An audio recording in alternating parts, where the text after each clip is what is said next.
Hello and welcome to the Total Saints podcast. We are the weekly Saints podcast, your home for all things Southampton Football Club. This podcast is being live streamed on Facebook, Twitter, Twitch and YouTube. Our podcast is entirely supported by our loyal Patreon community. Without you, we couldn't make this show each week. We've got one new patron member who's joined us in the last 7 days. So a huge thank you and welcome to Finn, who has joined the Bobby Stokes tier. Thanks, Finn. Now, the big news this week is that Total Saints Podcast is a finalist in the 2023 Football Content Awards. Yeah, we couldn't believe it either. We're up for Best Podcast in the Football League category. So firstly, a massive thank you to everyone who has voted for us so far. There's one final round of voting, and then it's down to the judges. So we're going to ask for your vote one more time. If you're a new listener, or maybe you've been with us since the very start, we would really appreciate your vote. If everybody listening and or watching could vote just once, then we'll have a much better chance of bringing some silverware back to Southampton. And we're a little bit excited about it. So to vote, you follow the finalist voting link, which you'll find on our socials and in the podcast notes. You go to Best Podcast Football League, you select Total Saints from the drop down, and you hit vote now. And it's that simple. You don't even have to sign up or register to vote. And can I just say as well, obviously we announced this on our socials earlier in the week. Thank you so much for all the love and kind words that we've had. It really is appreciated. Coming up this week on the podcast, another game featuring an early goal. Only this time, it was us taking the lead. Going to review a decent home win against Leeds United. We're all familiar with the phrase, a cold, wet Tuesday night in Stoke is even the name of a football podcast. Well, tonight, we're going to attempt to spend 15 minutes previewing one. And we're going to be catching up with Rori Thomas from the Boothen Roarcast a bit later. And another home game looms this weekend with Rotherham making the trip to St Mary's. Going to get the lowdown on the Millers from Danny from the New York Talk, which is the Rotherham United podcast. So my name's Martin Starke, and I'm joined by our regular contributors. Alfie House, who is the senior Southampton reporter for the Daily Echo. Glen de Cour is the writer of the blog League 1-10, and making his TSP debut tonight is Fraser Spinney, who covers Southampton for Analytics United. Welcome all. Underpinned by our TSP patrons, this is episode 245 of the Total Saints podcast. Now, as always, before we get into the football, a quick shout out for our Patreon community because their monthly contributions fully support the show and we couldn't make TSP without them. We have 4 tiers ranging from £5 to £20 per month. And aside from supporting the podcast, each of those tiers has different perks like access to an ad-free version of the pod. There's exclusive TSP t-shirts and merch bundles, the TSP FPL. You get access to some of the events that we're organising as well. And there's loads more things too. If you're in the TSP FPL, I do promise we will check in on the points very soon just to see how everybody's doing. And if you want to get involved in supporting TSP each month, head over to patreon.com/Total Saints Podcast for more details. All the links are in the podcast and the show notes are on the YouTube description as well. So let's get into it, shall we? Saints managed to end their dismal losing streak with 3 first-half goals against Leeds United at St Mary's. Great to see the team back to winning ways. Glen, you must have enjoyed this one, finally. Yep. Yeah, it was superb, really, from start to finish. It was surprising. I think the mood, before the game from virtually everybody was reflected in our predictions. For the game, everyone predicting a loss. I at least went with the draw, so I see that as a moral victory. Get that out there early. But no, I don't think anyone was feeling particularly confident going into the game. Leeds have been in very good form, and we've been in the opposite. And it was just one of those bizarre games that the Championship seems to throw up. It's a bit like us getting beat 5-0 at Sunderland. It sort of came from nowhere, really. And the first half, I just think Leeds were kind of shell-shocked by the way we started the game. I think they were surprised a little bit by our tactical setup, basically not really playing with a centre forward. I think that threw them a little bit. And it was interesting that Alcaraz dropping off the front and picking up that ball was kind of instrumental in the build-up for that first goal. So that was. That was a great start. Obviously, 2 minutes, lovely finish by Adam Armstrong, which Again, couldn't have been predicted. You wouldn't expect him to stick that chance away, but it was a great finish. So can't knock it. And the first half just it was a little flurry from Leeds, but nothing much. And then the second goal went in, and that was another performance by it was a great build up, and it was another performance by a player, Kamaldeen Sulemana, who I've hammered him because he's done nothing. Yeah, we all have. I think you said yesterday what had he done to deserve his start in the side yesterday? And you looked at it on paper and nothing. Yeah, but I mean, when you get players who are very, very quick, like he is, the tendency is for them to do everything at 100 miles an hour. And what impressed me most about that second goal was the fact that he sprinted into space, got the ball, and then just almost stopped and just waited for the right pass. And that's, we talk about end product from wingers.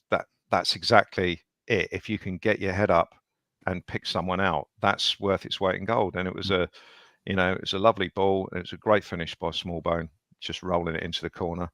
So 2-0, and then Sulemana was involved again in the third goal, which again another finish that you wouldn't usually expect Adam Armstrong to make.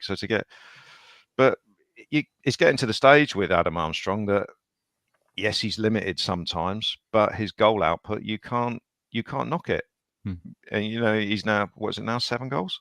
Yeah, top scorer. I know that one off his face, but 7 goals you can't knock it. I think the dubious goals panel might have had a look at his third one, because the initial shot was on target, and then the goalie gets a touch to it, which is taking it wide, and then it hits the defender and goes in. So I don't quite know how they'd look at that one. But second half, yes, we let in a goal from the set piece, which was disappointing because we had 10 men in the box, including the goalkeeper. It was disappointing that we didn't deal with that. One chance for Perot, who we were all worried about, but he couldn't control the ball. If he'd made it 3-2, then that would have made it a bit squeaky at the end. But I thought in the main we handled the second half pretty well in terms of managing the game. We gave the ball away a little bit too much, but we were better when we lost it. We weren't quite so open. We sort of handled the transitions better. And really, Leeds didn't really, I thought, look like they had a head of steam in them to get back into the game. So I thought we managed it quite well. I thought the substitutions were done at the right times. And in all cases, you couldn't argue with the player being replaced. Some of the ones coming on did well, some not so well. We'll probably get onto that later. So I thought it was, I thought overall it was a very enjoyable performance for everybody, for the players and managers and the manager and the fans. And can't knock it really. Yeah, really good. We've got another guest joining us as well tonight. Someone joining us from down under. Adam Saunders is from the Southampton Australian Supporters Group. Thanks for coming on, Adam. Thanks for getting up. What time is it where you are? Just to put it into some sort of context. It's 5:20 in the morning. So up bright and early to see you fellow Saints fans today. It's one of the things we do down under a little bit. We set alarms all kinds of hours through the night to watch Saints, and as you said, a member of the SAS, it's called over here, Southampton Australia supporter. So absolute pleasure to be on the show, and thank you. All right, we'll get your thoughts on yesterday's game in just a moment. I mean, Alfie, it seemed to be one of those days where the hard work through the week had paid off. There was lots of talk about all the work that they put in. There was a good vibe. You felt a little bit of confidence. And yesterday, it just seemed to click because everything kind of came off. I don't think Leeds were incredible, but we had a good day at the office, and we needed one of those. Yeah, definitely. I think when you actually look back at the last sort of 4 or 5 games, the 4 losses, obviously the Sunderland one was was pretty distasteful. But then you had a week of international break where there wasn't actually anybody there, so there was no real work going on the pitch. And then you had 3 games in a week, obviously with Leicester, Ipswich, and Middlesbrough. So there was again not much time actually on the grass. They were just back to back, and when confidence was that low, I guess maybe it could all build up. That's not to excuse those performances or those results. But like I said, they had a week on to work on it, and I think they flung a pretty good surprise on Leeds. To be fair, Russell Martin, he's gone back to this diamond before. There was a period where they lost 4 or 5 games in a row for Swansea in March last year, and then they went to a diamond for Bristol City, Cardiff City, and Coventry City, are obviously the eventual playoff finalists. And they beat Bristol City and Cardiff and drew 0-0 with Coventry. And then they went back to what they were doing beforehand. So I don't know if he just sees it as something that they can go to surprise an opponent when they think they've been worked out. And now, Stoke won't know exactly how they're going to line up on Tuesday. When I spoke to Russell after, he did indicate that he wasn't happy with the second half. But I think the most important thing is probably just getting through it and getting the confidence, and the supporters seeing that they're not going to chuck it in the back of their own net 3 times, because there was definitely a lot of fear that when the first one went in, that would happen. But I don't know. I don't think he'll play the same system on Tuesday. Maybe he's just sort of bluffing me so that when Stoke see any potential report, they don't know what to prepare for. But I think he might go back to the 4-3-3, which would be interesting, but we'll have to see. Fraser, what have you made of the recent run, and in particular that result yesterday? Because 4 defeats in a row, not great. 5 would have been a very different podcast tonight. What have you made of it, or what's been your take? Yeah, the run's obviously, it is sort of what it is. It's obviously been very disappointing. I think, like Alfie says, the Sunderland result was terrible, and the performance was sort of equally as terrible. But there were some positives to take from the other games, I think, in that period, although it's sort of difficult when it's on such a run of defeats. I think initially, going into this game, I don't think anyone really saw that performance come in, definitely not that result. But I think one of the takeaways I had, especially after I think the Ipswich game, was I was almost a bit almost jealous sort of after the Ipswich game of sort of how simple the tactics were from Ipswich point of view, in that they're newly promoted side, and it was very much about sort of keeping it tight. And when we were trying to play it through, they were very much get the ball away and then build up from there, or win the second ball. And I think I was quite jealous on the back of that. And that's what I think when I wrote a piece sort of questioning whether Martin does need to have a sort of, not a rethink of his principles, because he's not going to change his footballing philosophy or his principles, but just be a little bit more adaptable. And I think he showed yesterday that he's done that, and he really did come out sort of an answer to his critics. And I know Alfie mentioned there that he's sort of done that before and reverted to this sort of diamond midfield. But I think yesterday the nice thing about it was we had a really, really nice shape to us, and our pressing was the best I've seen under Russell Martin, I think.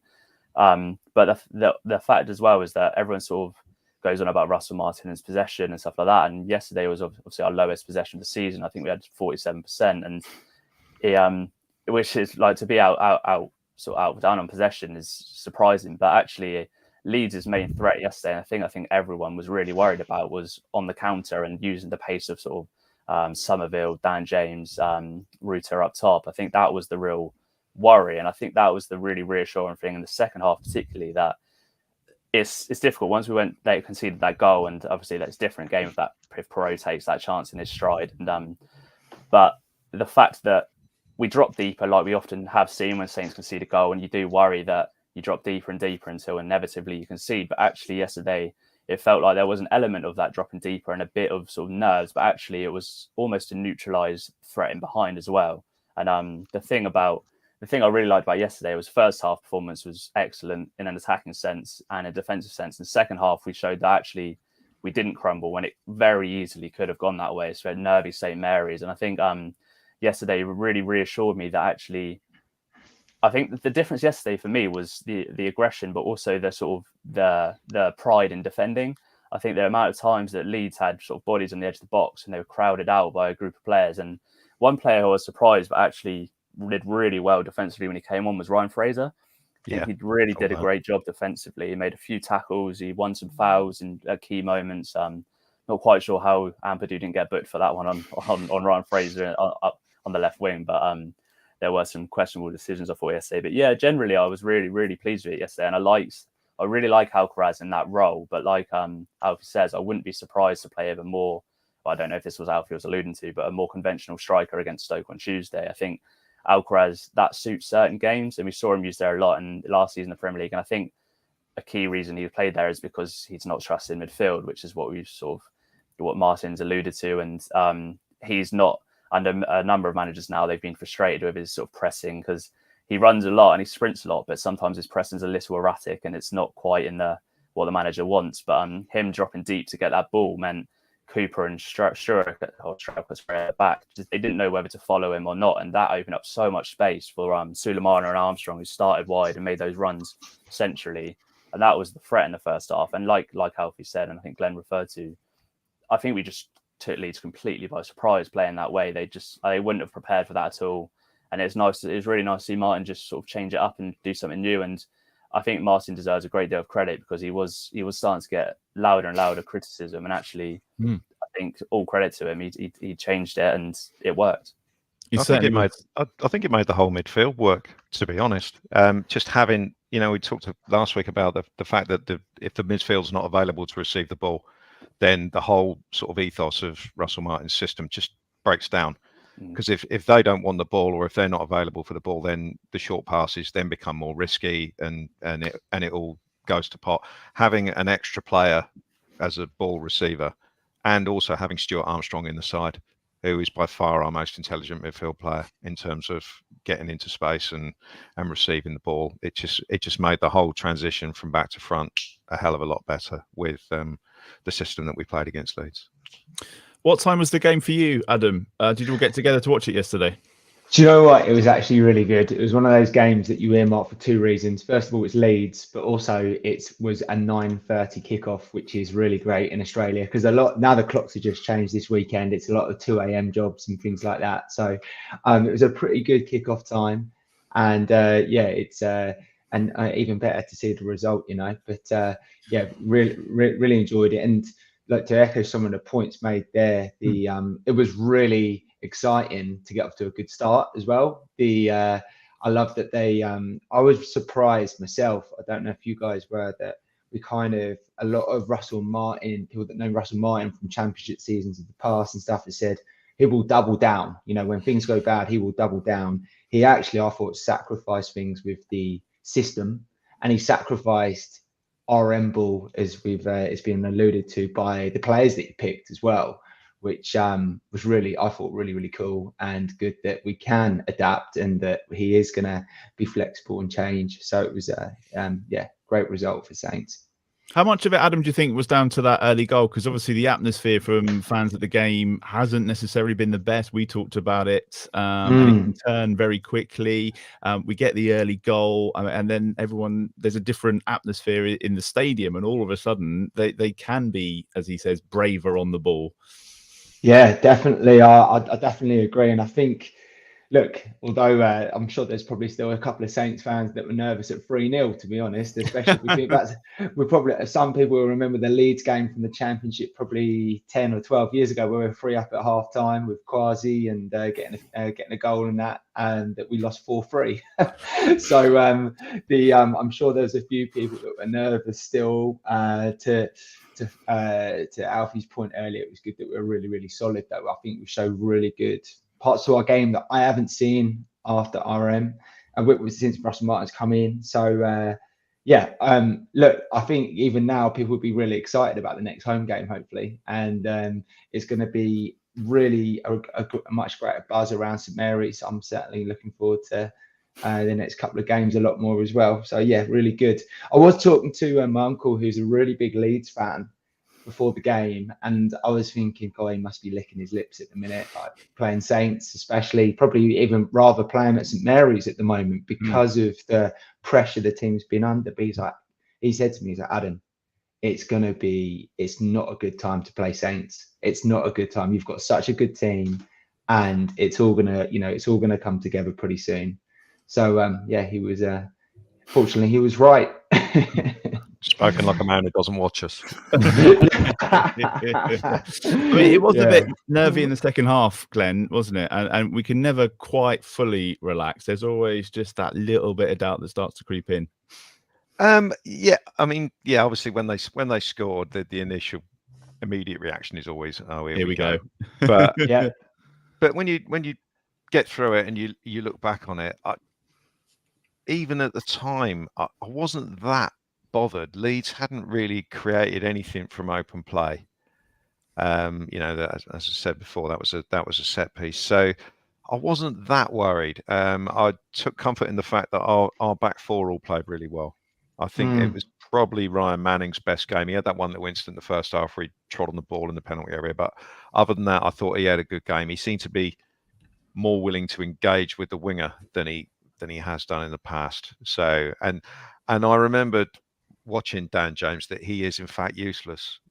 He's one that, I said earlier on about, Sulemana slowing down. Dan James is incapable of doing that. He just does everything at 100 miles an hour and usually runs out of pitch. He's like Forrest Gump or whatever. He just runs into the advertising hoardings. He's just not very good. Somerville I thought was dangerous on the left-hand side, but Walker Peters has certainly upped his game the last sort of like 2 or 3 weeks, really. And again, Bazunu was decent, but the two centre halves I thought were superb. And I don't know how much of it, Rutter and Perot had off days, or whether they just, you get it with strikers. Sometimes they realise they're getting nothing out of the centre backs, and they just kind of disappear. And I thought both Harwood-Bellis and Bednarek were excellent. And it's if those two carry on playing like that, then, captain though he is, Jack Stevens is going to have a hard job getting back in the team, because I thought those two were excellent. Harwood-Bellis looked a lot more comfortable on the right as opposed to being on the left of the two.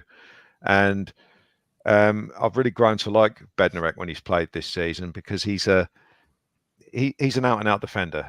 Technically he's not the best on the ball, but I always feel more confident that when the ball's in the air, he's going to win a header, or he's going to get the tackle in. He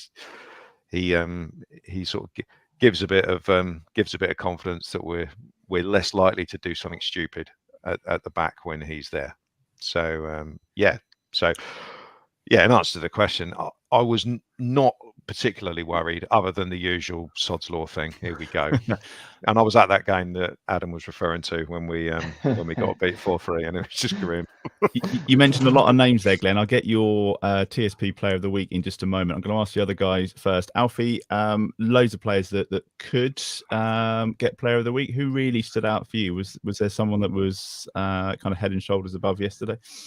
Yeah, well, I think Kamaldeen Sulemana for one, because I mentioned last week that when I've been in the club, and I've been very lucky to be in around training and being around the group a couple of times and just sort of hear what people think. And I told you that Russell Martin really believes that Kamaldeen Sulemana is a genuinely very good player.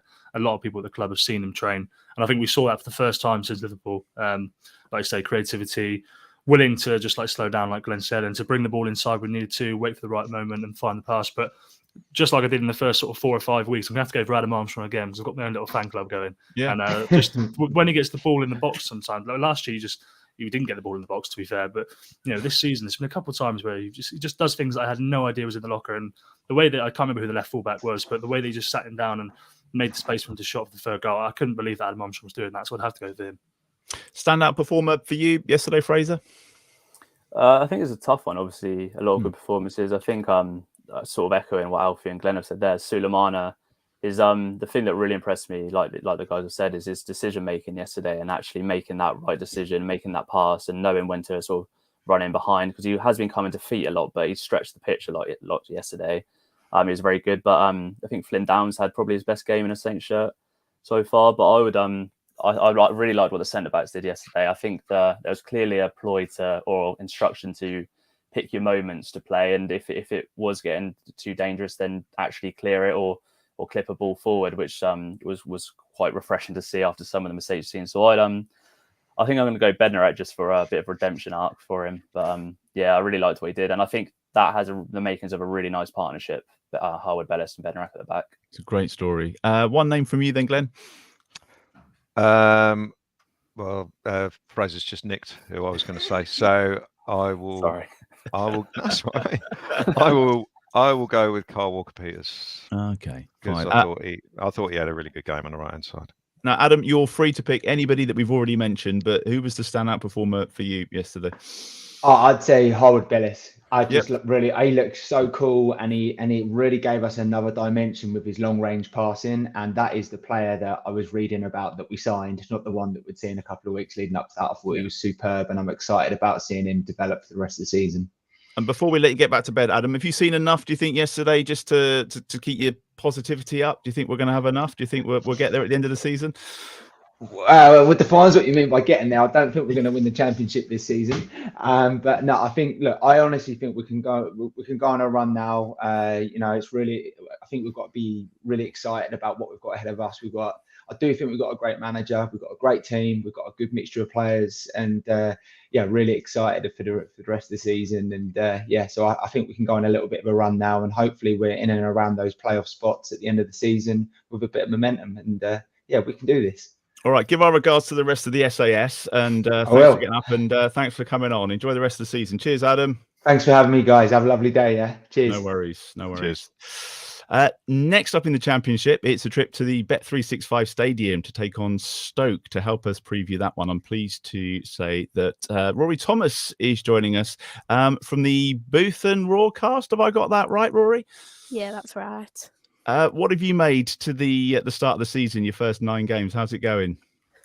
I think given some of the performances we've been having, I think we've had some pretty decent performances to start, but it's sort of we've been scoring off of set pieces. We've not been having many shots on target, meaning everyone's turning against the manager so quickly. But obviously, after the Bristol performance, we were 2-0 down in 15 minutes, and then to come back and win it 3-2, it was crazy. And as a Stoke fan who gets quite irritated easily with a team that can't seem to win a game with such a good team and such a high level, it's pretty baffling. But yeah, difficult. Has there been a lot of unrest amongst the fans? What's the general sort of feeling at the moment? I think at the minute everyone's happy, obviously, especially for the young lad Nathan Lowe who scored his first goal in the winning goal yesterday. But I think between our fans, someone has one opinion and another fan has another, and they clash quite quickly. But it's still, obviously, an opinion's an opinion between our fans. But given, obviously, the win, it's quite positive at the minute, but it hasn't been positive. It was not positive for the first 20, 30 minutes yesterday. So were you expecting better things from this season? Did you expect to be this end of the table where you are at the moment? Were you a bit more optimistic coming into the season? Yeah, I think a lot of the fans, obviously, I know myself, I was buzzing for the season because obviously we brought the likes of Andre Vidigal in, Ryan Mai, and we've got these such good players, and with the level that they're at, and it's just like you're thinking, right, we're going to go into the season, we've got this plan, we've got the manager, we've got the back team squad, so I can't see why we can't have such a good performance. I mean, obviously we played well against Rotherham in the 4-1 win, and then it just sort of dipped from there slowly. So it was quite shocking. Am I right in saying you had a lot of summer signings coming in, though? A lot of new faces over the summer. So do they need a bit more time? Is it taking a while to gel? Because I know we've had the same people coming and going. Yeah, we signed 18 players. Obviously, we only have 17 now because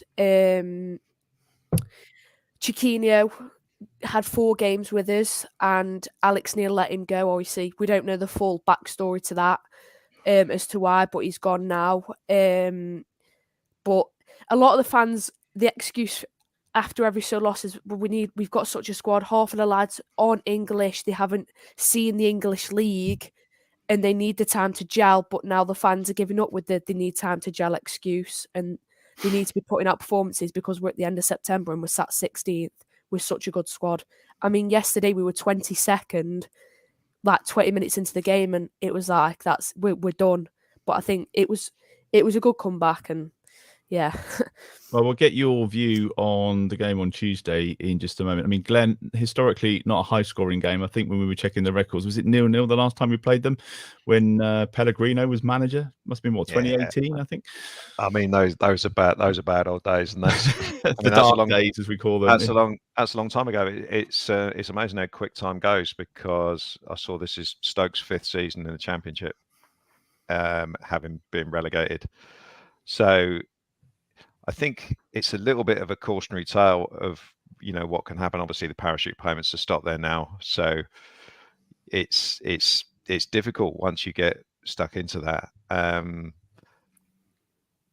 not really sure what sort of game this is going to be, because obviously the Stoke that I knew and that most of us remember from the Premier League days is long gone. The Tony Pulis manager for 10 odd years or whatever. Peter Crouch scoring the winner.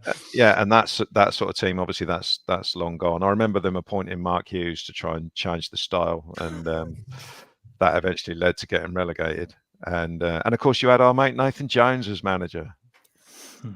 How did that work out for you guys? Yeah, he was something else, wasn't he? So, I'm not really too sure what to expect from this game. But just looking at the league position that Stoke find themselves in, and the sort of slight unrest that seems to be happening down there, in view of us having sort of stopped the rot a little bit with beating Leeds at the weekend, I think we should certainly be going there targeting a win. I don't think it will be an easy game by any stretch of the imagination, but if we go into it with the right attitude and know it's going to be a tough game, I don't see any reason why the sort of the quality we've got, if we put in a performance like we did against Leeds, I don't see any reason why we can't really target a win there. Alfie, you said it might get worse before it gets better. I think that was. Did you write that this week as well? So podcast last week. So does that mean? Are you thinking that actually it might be all right on Tuesday? Was this where you thought things might start to click and gel?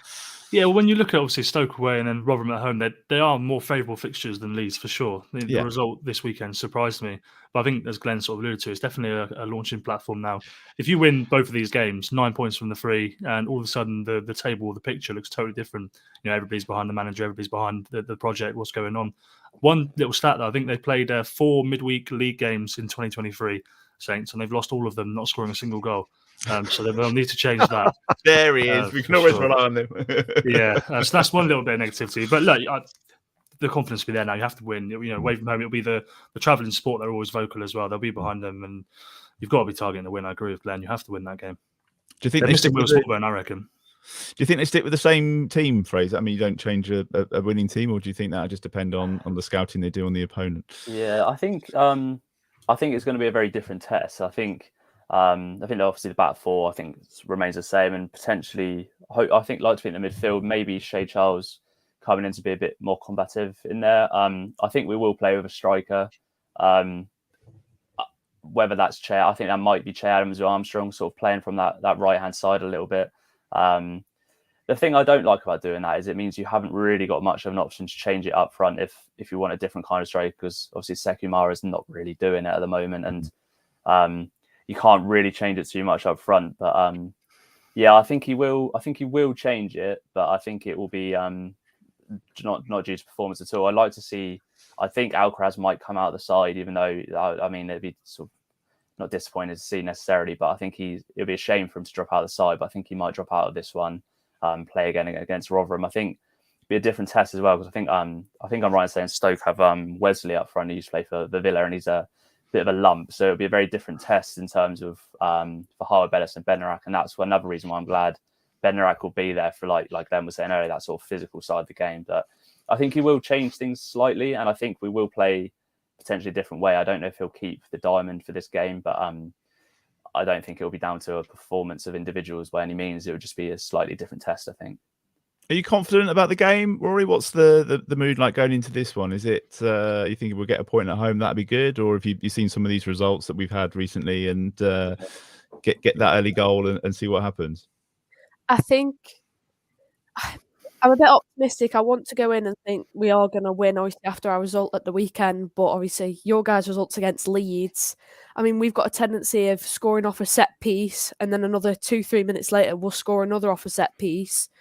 That it concedes, and I think that's what knocks us down. But I'm hoping that we can go into the game and win. Obviously, I just hope that Horrible Ballas doesn't score, because he is such a good player. Obviously, playing for Stoke. Let's get some score predictions. Glenn, as we said, it's been a while. I think it was 0-0 last time. There might have been I think we lost 2-1 as well. Peter Crouch scored last time. So we can't read too much into that, obviously. But obviously the win at the weekend was good. So are you feeling optimistic about this one? Are we gonna score a couple of goals? Maybe keep that clean sheet? I'll tell you what, I was, until Rory kept mentioning set pieces. Yeah, that's been a problem for us. We're a little bit chronic at defending those. So I was actually going to go for a clean sheet win, but I'm not going to now because of that. So I would say I can't help but be optimistic after with Russell Martin's habit of sort of going in of his teams getting streaks of results. Also the fact that he said that we can't just use the Leeds game as that can't be a one-off. I like that quote that he came out with because he knows there's still things to work on, and I believe he will. So even though it's only in a couple of days, so no, I'll go for a narrow 2-1 win. Okay, Alfie. Yeah, I was going to go for a 2-1 win as well, but I will go for the clean sheet. Then I'll go for the 2-0. I know that'll be wrong. All right, Fraser, this is the bit where we just pluck some numbers from the air because we always get this wrong. So don't overthink it. If we predict it, it won't happen. So what do you think? Well, I hate to do this, but I've gone 2-1 as well.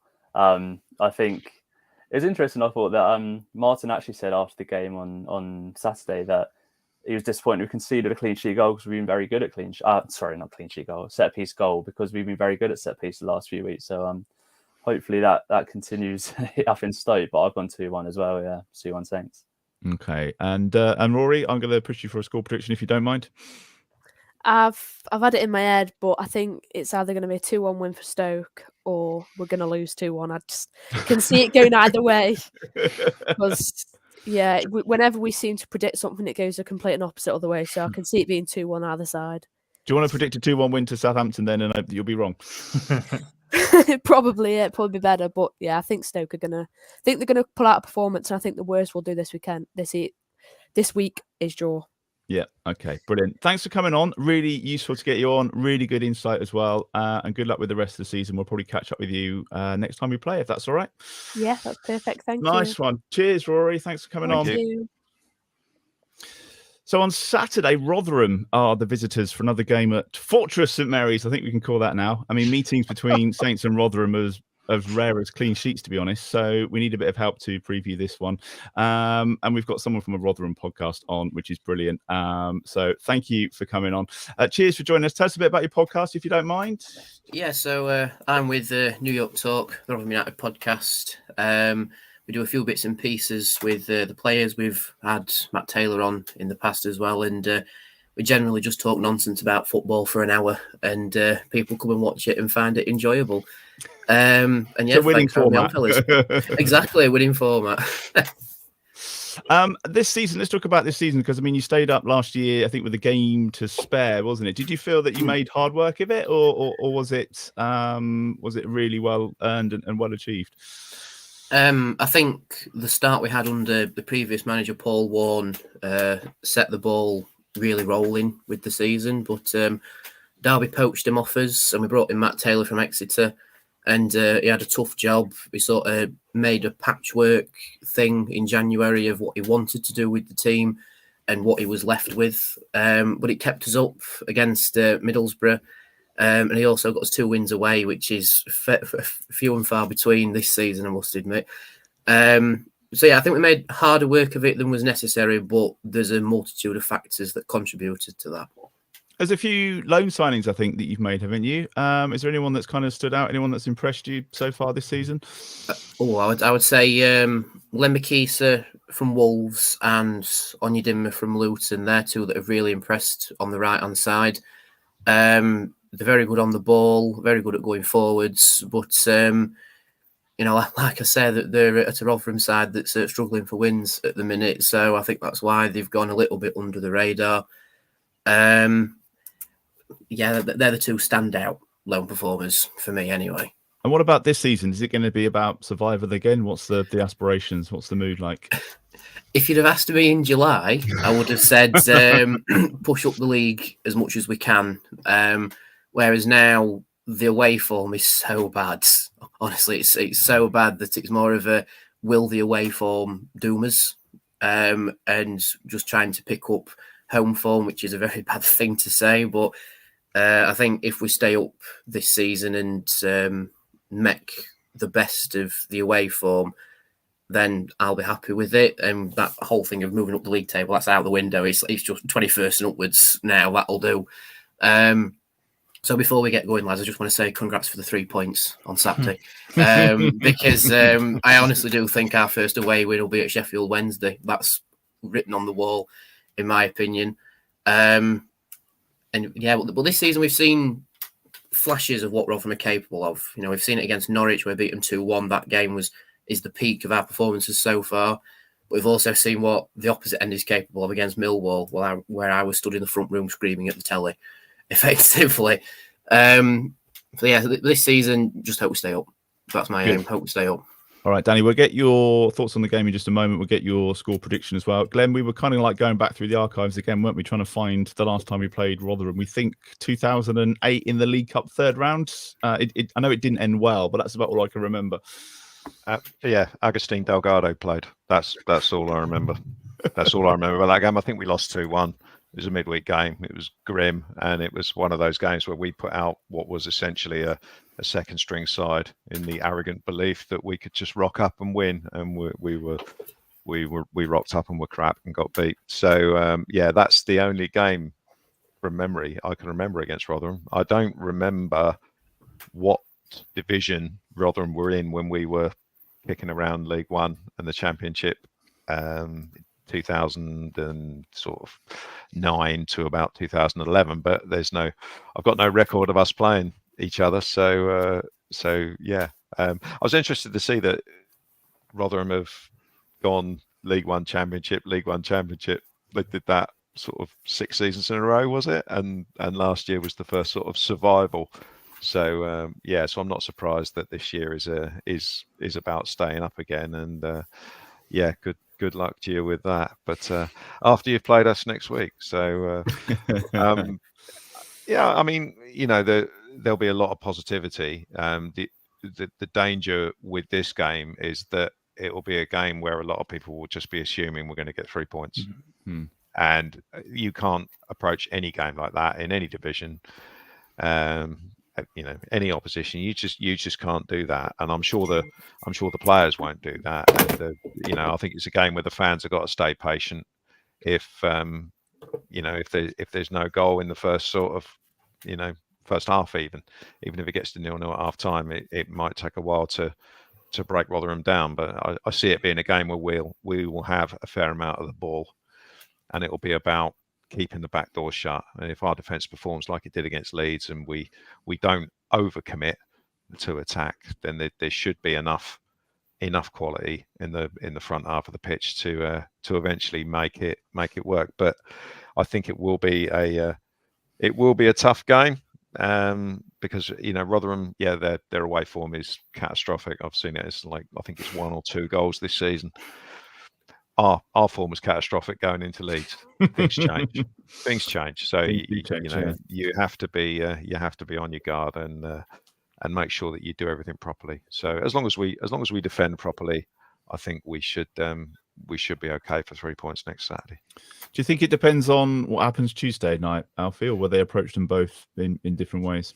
Yeah, whatever you asked me, I was going to say that I always find it a little bit futile previewing a game that's in 6 days' time with a game in between. Yeah, the dynamic's going to change completely with the team and the manager and whatnot. But I think the internet tells me that England won the World Cup since we played Rotherham in the league. So it was 1966 in March. So that's your answer.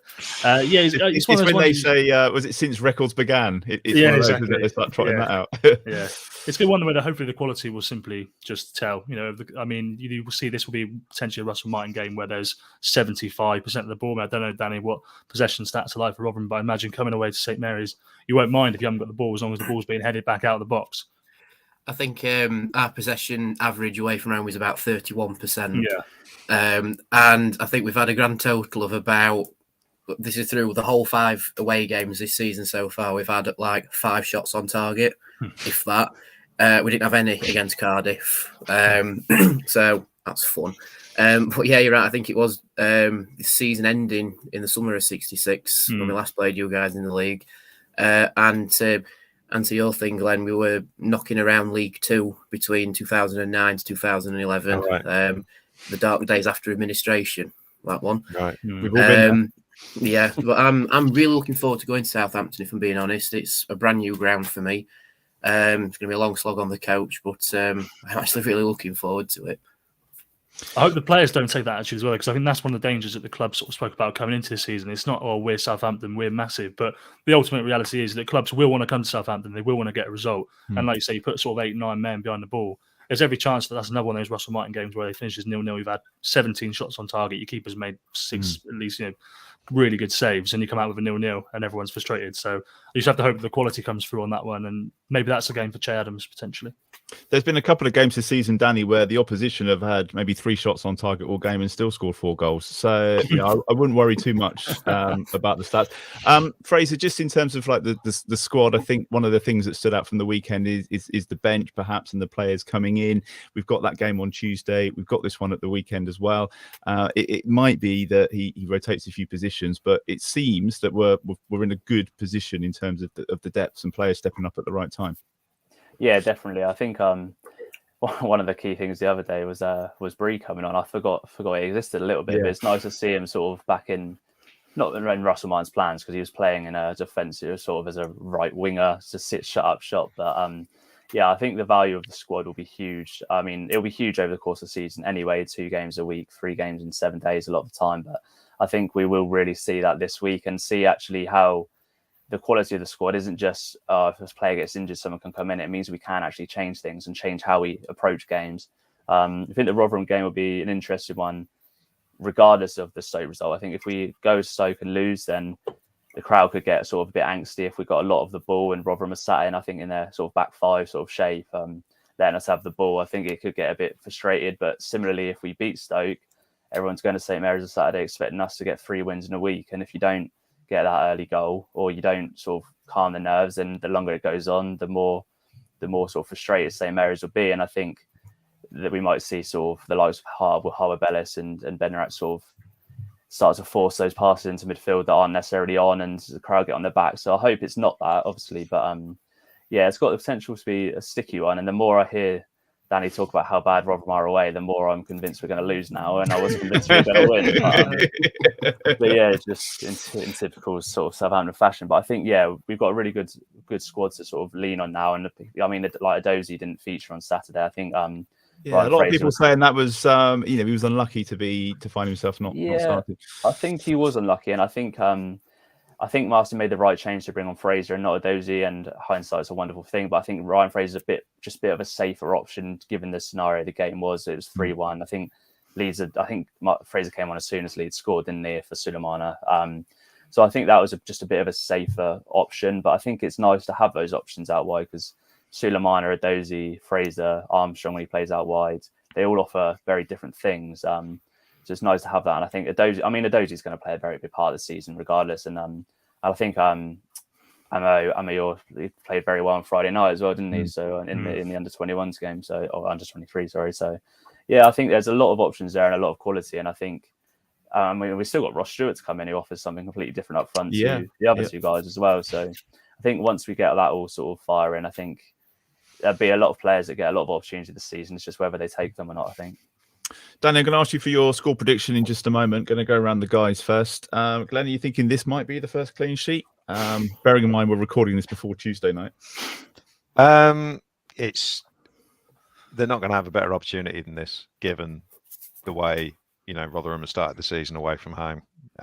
So why not? But I don't think I'd be surprised if we blew them away or anything like that. So I'm going to go for a slightly nervy 1-0 win. Alfie? Yeah, Glen's got some mind reading powers today. I was going to go 1-0 as well. This time, actually, I'm going to stick to my 1-0 win and stop letting you get ahead of me just because you're first. Okay. I'll do it in alphabetical order next week if that helps. Fraser, what do you reckon? Yeah, I fancy this one for the clean sheet. I've gone slightly less nervy. I think 2-0. 2-0, right? Okay, Danny. Bearing in mind we're struggling defensively, so you might get a goal here. What do you think? Well, I just want to say thank you for all the very kind predictions, if I'm being honest, lads. Because I see it going one of 2 ways. It's either you're going to absolutely blow us out the water if you turn up and it'll be like 4, maybe even 5, beating Stoke when they batter us in the league and in the cup, or we'll somehow I don't know, it'll come off like Jordan Hugel's backside or something and we'll win 1-0, and I don't know how. But I'm going to put my cards on the table and say, you lot, if you turn up, you're going to win 4-0 easy. 4-0. Right, nice one. Well, we'll take a bit of that. Danny, thanks for coming on. Good luck with the rest of the season, as we say to everybody. Hopefully, we'll catch up when we play next. So, thanks for your insight. It's been very useful this week. So, cheers. No worries, lads. Thank you very much. Cheers. Couple of bits before we finish. Alfie, I wanted to mention the interview that you did this week with the CEO, Phil Parsons. Sat down and had a bit of time with him. There's a few bits that came out of that, some stuff around the FFP and whether we could have injected a bit more money or not into the summer. But again, that was more honesty from the club and some quite positive stories and headlines that came out of that. Yeah, positive is obviously one way of looking at it. I think the positivity is that they haven't gambled the future of the club, I suppose, and obviously given what you will have seen. You guys slightly older than me would have seen 10 years ago before I was covering Saints. That's the right thing, isn't it? You don't want to gamble the future of the club. Look, they obviously sold a lot of money this summer, 170 million worth. Romeo Lavia being 53 million, which was confirmed to me. The big part of that, and they say that they couldn't really put any more in. They are on the edge of financial fair play, but it is in control. Is basically the line they've offered. But as I was leaving, I was talking to the guys, and they said, over the last few years, the club hasn't really been able to be honest. There have been certain people that have just sort of tried to discourage that a little bit. They've got it under wraps behind closed doors, but to the media. But obviously, there's a bit of a frenzy this summer with people expecting big money signings to come in, and a bit of disappointment, I suppose, on deadline day when they didn't get that winger, which they probably had a little bit of room for to get that winger. But other than that, so it's nice for them to be honest with them. And I think things are in control, but you can't really risk any more spending. And it's a bit of a worry because it makes me wonder what happens in January, I suppose, if you do need a bit more firepower, do need a bit more reinforcement. Is the budget there? Potentially the way they've mapped it, if they're in the championship next season as well, they should be okay. So that's what they're doing. They're not risking it in terms of going one time for promotion. Then if you don't get it, it all goes to pot. So it was interesting. It was good to talk to Phil as well. The interview was about 20 minutes long, but we actually sat in his office for a good hour, just sort of talking about. He used to play for Woking until Glen actually dropped him from the squad. The former manager, he wasn't good enough. He tells me, but he's an interesting guy. He's from South London. He's a Villa fan for some reason, which is I thought was a little bit weird. But he's still friends with all the same guys that he was when he was younger. And a lot of them, I think 7 or 8 of them were at the Leeds game on Saturday, and they had to be put in their own section because they're all working class lads and sort of getting on beers and that. So he's an interesting guy. But the message was that the finances are in control. But I definitely think that they wanted to try and get the message across that there wasn't as much money as people think there is. But some good stuff coming with the stadium. There's going to be, hopefully Wi-Fi coming soon, which is apparently a big thing. Apparently people can't get on their phones during the game. I don't know why you want to be on your phone because the football's happening in front of you. But we've also got access to the press Wi-Fi, but that'll be coming soon. And it seems like they're going to use the stadium for more things as well. It's not going to be just Saints anymore. Take that as a start of it. But I'd like to think there's going to be some more concerts, things like that. And they're going to buy more spaces around St. Mary's, develop them.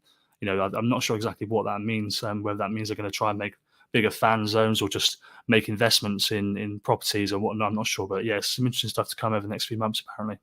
It's all lovely to hear, Glenn, isn't it? But, at the end of the day, it's about winning the games of football everywhere. As fans, Wi-Fi at the stadium's lovely. There was a bit in there about potentially some safe standing as well. And it's all a bit fluffy, isn't it? But it's right up there with artisan burgers for me. I couldn't care less, to be honest, about whether there's Wi-Fi in the stadium or not. But I'm probably older than a lot of the people that go, so they want that sort of thing. Then fair enough. That's of no interest to me at all. I thought the interesting part of the interview was that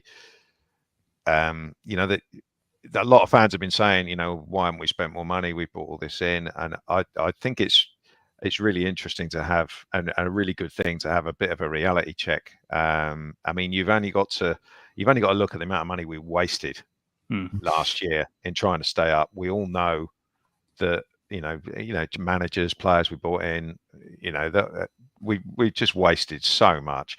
We've also had the massive drop in revenue from getting relegated. So it was never a case of we've sold 170 million pounds worth of players, we're now going to spend 170 million. I think that's a very simplistic way of looking at it. So I think it's nice for the club to come out and sort of give people clarity as to the reason that we haven't done that. And as Alfie said, I remember what it's like when we went chasing it and it all went horribly wrong when we got relegated last time. So I'm all for keeping it a bit more sensible. But with regards to January is another interesting thing. I think Che Adams will go in January, so I think that'll that'll free up some money because Ross Stewart will be fit by then. One would hope.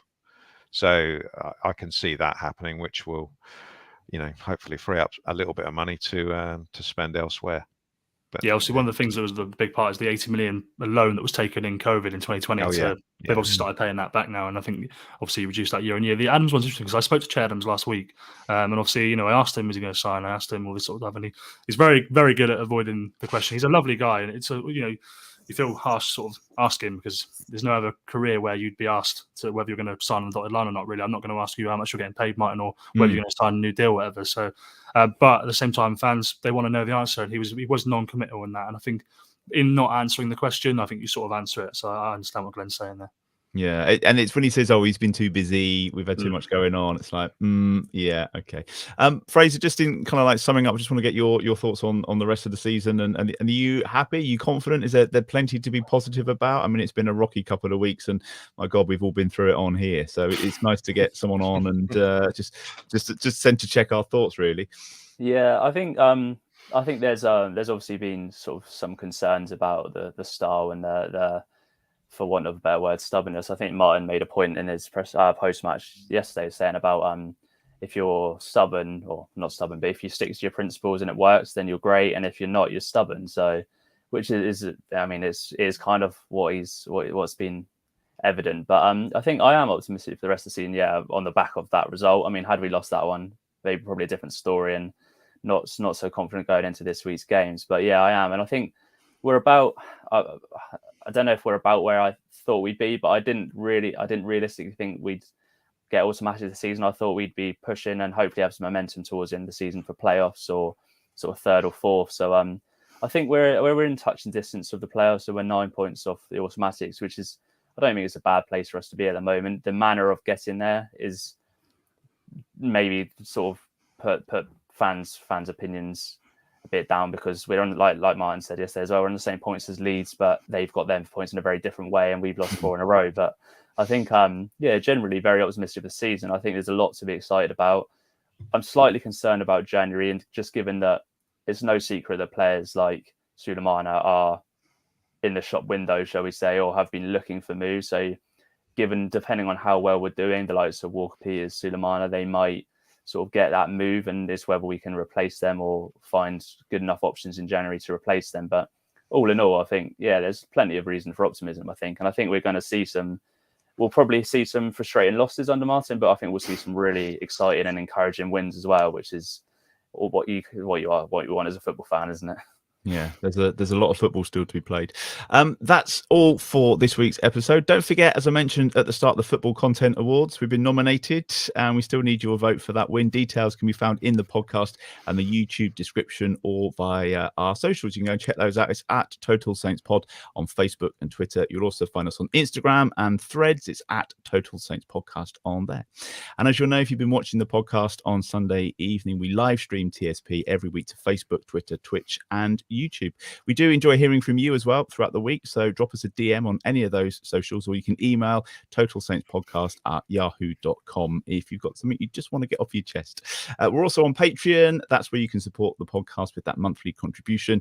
Just check out patreon.com/Total Saints Podcast. There's 4 different tiers on there, ranging from £5 to £20 each month, and each of the tiers comes with those different perks, including some weekly shout outs for those patrons in our Francis Benali and our Mick Shannon tier. So thank you to Dave Melton, Mark Atkins, Andy Hollis, Matt Hall, Anthony Thompson, Saints in Exile, Gavin Ford, James Harron, and Nikki Nicholson in the Francis Benali tier. And also to Colt Baker, Dave Ernsberger, Ed Busy, Nick Higston, Phil Cook, Matt Rose, and Nick Reed, who are in the Mick Shannon tier. Thanks, Glenn. Thank you, Alfie. Fraser, cheers for joining us this week. Very much appreciated. Hopefully we'll get you on again soon as well. Thank you for watching. Thank you for listening. And we'll see you again next week.